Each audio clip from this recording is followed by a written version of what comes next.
ზე დავაყრი იმას რა ქვია ნაკვეთ ხალს რო ზემოდანაც მეუხვდი მე ხო ორმოგად რო შეიწოს რა აი ეს მოგალ ეხლა ეს დავდოთ და ვნახოთ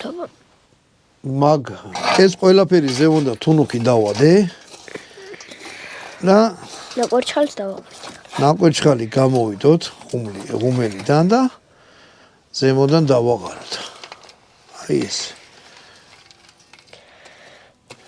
ეხლა ზემოდანაც გაცხედება და ქვევით წესით ზემოდანაც ხო ეს იცი როგორი ეფექტი ექნება ბატონო დავით არ ვიცი აბა როგორ არ ვიცი თქო და ამას ექნება ეფექტი რომ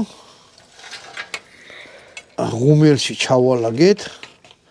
ტემპერატურა ექნება ზემოდან ქვემოდან და რაღაც დრო უნდა იმიტომ რომ ხორცი შიგნით ჩაიხარშოს აი ესე გადავასწოროთ და დავერთ